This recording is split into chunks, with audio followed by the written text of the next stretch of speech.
আসসালামু আলাইকুম। আমি দেওয়ান মোহাম্মদ মজিদুল হক, সহকারী শিক্ষক, আলাজ মাহমুদ মডেল বিদ্যালয় ডামুডা সুযোগ। প্রিয় শিক্ষার্থীবৃন্দ, আশা করি সকলেই ভালো আছো।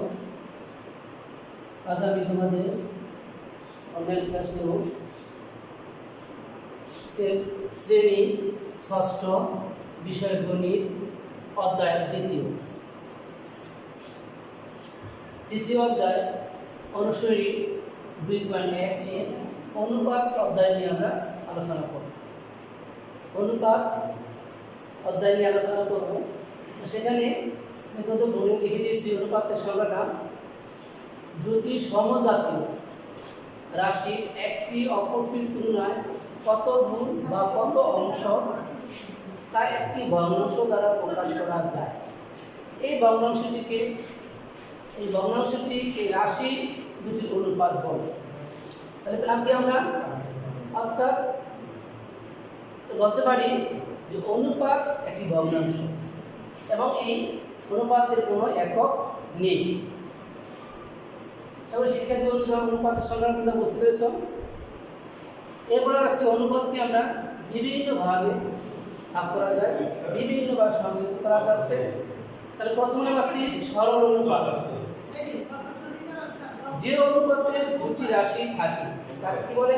সরল অনুপাত বলে। তাহলে যে অনুপাতের দুটি রাশি থাকে তাকে সরল অনুপাত বলে। এই সরল অনুপাতে যেমন এখানে আমরা উল্লেখ করতে পারি, উদাহরণ দিতে পারি 2:3। এখানে কয়টা অনুপাত আছে? দুটি রাশি আছে। কয়টি রাশি আছে? এখানে আমরা দুটি রাশি পেলাম, অর্থাৎ 2:3। এই এখানে দুটি রাশি পেলাম।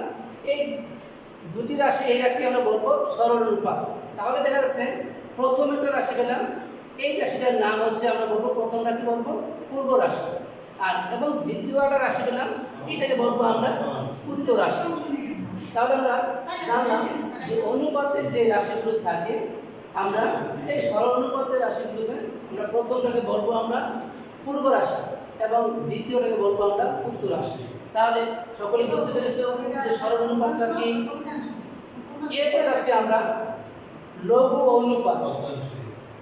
যে অনুপাতের পূর্ব রাশি ছোট, যে অনুপাতের পূর্ব রাশি ছোট এবং উত্তর রাশি বড় তাকে লঘু অনুপাত বলে। যেমন আমি এখানে একটা উদাহরণ দিয়েছি 3:5। এই 3 হচ্ছে আমার পূর্ব রাশি, ঠিক হচ্ছে আমার পূর্ব রাশি। রাশিটা ছোট, রাশিটা কি ছোট, এবং আমরা পাচ্ছি 5 আরেকটা রাশি, সেটা হচ্ছে উত্তর রাশি। এই রাশিটা বড়, তাহলে আমি এখানে বলছিলাম উত্তর রাশিটা বড়। তাহলে আমরা লঘু অনুপাত জানলাম, যে অনুপাতের পূর্ব রাশি ছোট, প্রথমটা ছোট এবং উত্তর রাশি বড়, এই উত্তর রাশিটা বড়, তাকে বলবো আমরা লঘু অনুপাত। ঠিক আছে। এরপর যাচ্ছি আমরা লঘু অনুপাত। অর্থাৎ লঘু অনুপাতটা আমার গুরু অনুপাত, যেটা লঘু অনুপাতের বিপরীত, উল্টা দিকটা। অর্থাৎ যে অনুপাতের পূর্ব রাশি বড় এবং উত্তর রাশি ছোট তাকে আমরা গুরু অনুপাত বলি। কারণ এই গুরু যেমন উদাহরণ আছে 7:4। তাহলে এই 7টা হচ্ছে আমার পূর্ব রাশি, তাহলে বলছি পূর্ব রাশিটা বড় এবং উত্তর রাশি ছোট, 4 হচ্ছে ছোট। 7 বড়, 4 ছোট, তাহলে আমরা এটাকে বলবো গুরু অনুপাত। শিক্ষার্থী বন্ধুরা, তাহলে সকলে বুঝতে পেরেছ যে লঘু অনুপাত এবং গুরু অনুপাত একটি আরেকটার বিপরীত। একক অনুপাত, যে অনুপাতের পূর্ব রাশি এবং উত্তর রাশি উভয়ই সমান তাকে একক অনুপাত বলে। কিরকম উভয় সমান? মানে এখানে মনে করো উত্তর রাশি আছে 5, অনুপাত পূর্ব রাশি আছে 5, আর এই অনুপাতের দুটোটাই কিন্তু সমান। অর্থাৎ উত্তর রাশিও আমার 5, পূর্ব রাশি আমার 5। এই ক্ষেত্রে দুটো রাশি যেহেতু আমার সমান, একে আমরা বলবো একক অনুপাত। একে বলবো আমরা একক অনুপাত। তারপর যাচ্ছি আমরা ব্যস্ত অনুপাত। আমরা আগে বলেছি দুটি রাশি, একটা পূর্ব একটা উত্তর। এখন বলছে এখানে ব্যস্ত বলতে কিরকম, পূর্ব রাশিকে উত্তর রাশি, মানে পূর্ব যে রাশিটা আছে সেই পূর্ব রাশিকে আমি ধরবো উত্তর রাশি, এবং উত্তর রাশি যেটা আছে তাকে ধরবো পূর্ব রাশি, উল্টা। অর্থাৎ পূর্ব রাশিকে উত্তর রাশি, উত্তর রাশিকে পূর্ব রাশি ধরে প্রাপ্ত অনুপাতকে ব্যস্ত অনুপাত বলে। প্রাপ্ত অনুপাতকে ব্যস্ত অনুপাত, যেমন আমরা বলতে পারি তোমরা আছে আমরা 3:5। এখন এখানে এই অনুপাতটাকে যদি আমরা উল্টে দেখি ব্যস্ত করি তাহলে পাইতেছি কি, আমরা পাইতেছি 5:3। 5:3 এই যে উদাহরণটা দিলাম, অর্থাৎ আমরা পূর্ব রাশিটাকে উত্তর রাশি এবং উত্তর রাশিকে পূর্ব রাশি উল্টা ধরে যে অনুপাতটা পাবো তাকে বলবো আমরা ব্যস্ত অনুপাত। অঙ্কের মাধ্যমে অনুদের চ্যাপ্টার অঙ্কন করব, সকলেই ঝটপট খাতায় লিখে দেওয়ার চেষ্টা করব। শিক্ষার্থী বন্ধুরা, তোমাদের পাঠ্য বইয়ের অনুশীলনী 2.1-এর 10 নম্বরের যে অঙ্কটা আছে আমরা তার সমাধান করার চেষ্টা করব। এটা আছে পিতা ও পুত্রের বয়সের অনুপাত 14:3। পিতার বয়স 56 বছর হলে পুত্রের বয়স কত? এই সমাধান আমরা করতে গেলে বিভিন্নজন বিভিন্নভাবে করতে পারে, কিন্তু আমরা তোমাদেরকে পাঠ্য বই অনুযায়ী আমরা করার চেষ্টা করব। তাহলে সকলেই সমাধান করার চেষ্টা করো। তাহলে দেওয়া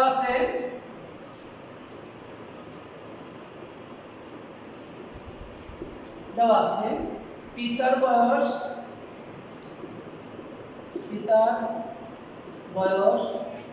অনুপাত পুত্রের বয়স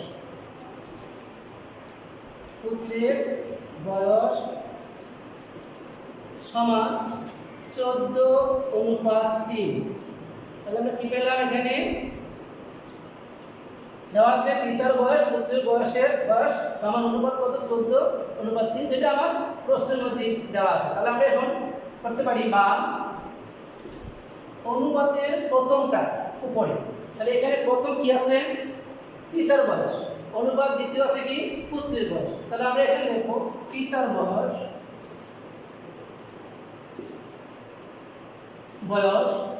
অনুপাত আসলে হচ্ছে পুত্রের বয়স সমান, এখানেও আমরা পাচ্ছি অনুপাতের প্রথমটা উপরে দ্বিতীয়টা নিচে। প্রথম আছে কত, 14, তাহলে লিখলাম এখানে 14/3। এখন বা পিতার বয়স দেওয়া আছে, পিতার বয়স কত দেওয়া আছে, 56। পিতার বয়স কত, 56 বছর, এই 56। পুত্রের বয়স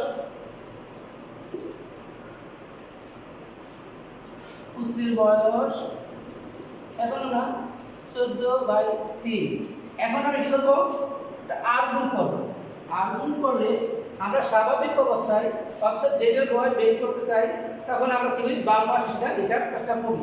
তাহলে পুত্রের বয়স বের করা হয়েছে চাইছে, তাহলে পুত্রের বয়স ইন্টু 14 সমান 56/3। তাহলে আমরা এখানে কি করলাম, 8 গুণ করে ফেললাম, অর্থাৎ পুত্রের বয়সটা 14 গুণ করলাম আর 56 সাথে 3 গুণ করলাম। এখন বা পুত্রের বয়স সমান এই 14 দিয়ে আমরা কি করলে ভাগ করব, তাহলে এখানে ভাগ 56/3 নিচে 14। এখন যদি কাটাকাটি করি তাহলে কি পাইতেছি, 14 দিয়ে যদি আমি 56 ভাগ করি কত পাবো, 4×14=56, 4 অর্থাৎ 4×16 হাতে মিলে 4×5, 4×14=56। তো সুতরাং পুত্রের বয়স সমান 12 বছর।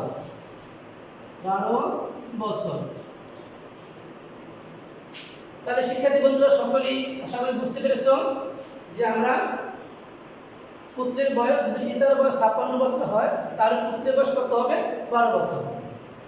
ঠিক আছে, সকলে ঝটপট তুলে নাও। শিক্ষার্থী বন্ধুরা, তাহলে আমরা এখন আরেকটা অঙ্ক করবো, সেটা হচ্ছে 11 নম্বর পাঠ্য বইয়ের। দেওয়া আছে এখানে প্রশ্নটা, দুটি সংখ্যার যোগফল 630। এদের অনুপাত 10:11 হলে সংখ্যা দুটি নির্ণয় করো। তাহলে আমরা সমাধানটা করি। সংখ্যা দুটির অনুপাত দেওয়া আছে,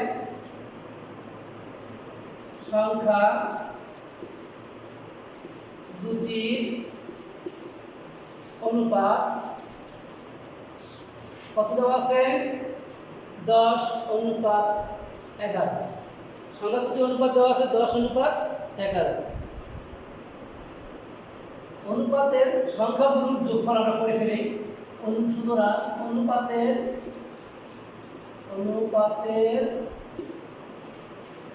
সংখ্যা দুটি, অনুপাতের সংখ্যা দুটি যোগফল,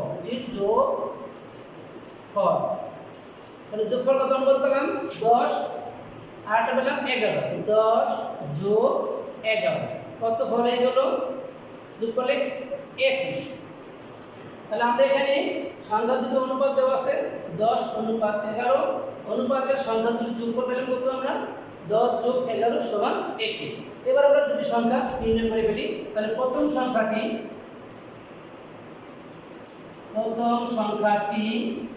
সমান, তাহলে সংখ্যা দুটির যোগফল কত দেওয়া আছে? যোগফল দেওয়া আছে আমার এখানে 630। তাহলে একদম আমি 630 এর যোগ করে আমরা কত পেয়েছি? ফল এখানে 21। 21 বাই কত প্রথম সংখ্যাটি আছে?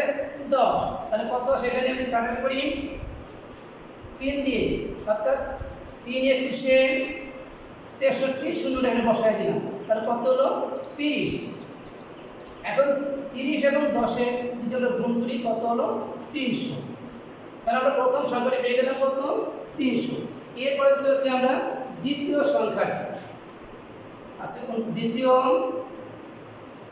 সংখ্যাটি সমান 630 এর 21 ভাগ কত? 11। এখন যদি আমি 21 দিয়ে 630 কে ভাগ করি তাহলে কত পাবো? আমরা 30 পাবো।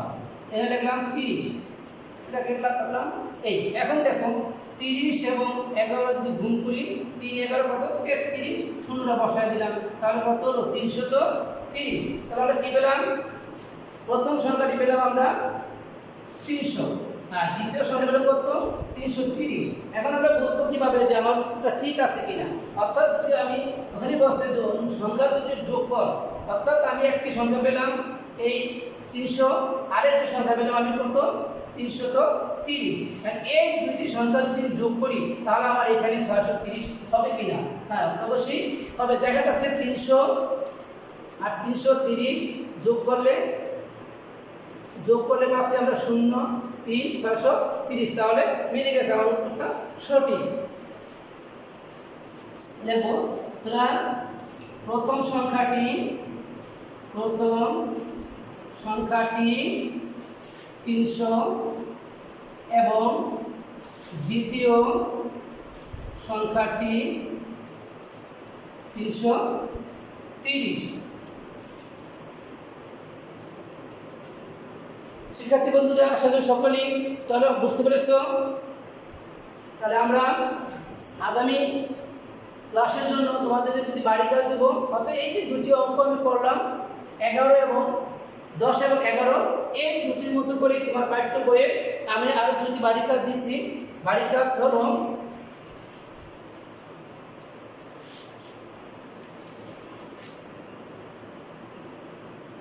বাড়ির কাজ দেখে নাও।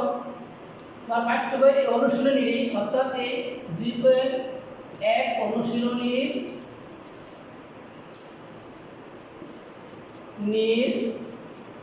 আমরা এখানে এখন 10 11 পড়েছি, তোমরা ঠিক 12 এবং 13, 12 নং ও 13 নং না, এই দুটি কাজ বাড়ির কাজ করবে, করে আবার আমাকে দেখানোর চেষ্টা করবে। আশা করি সকলে বুঝতে পেরেছ এবং সুস্থ থাকবে, ভালো থাকবে এই আশা করি। আজকের মধ্যে বিদায়। আল্লাহ হাফেজ।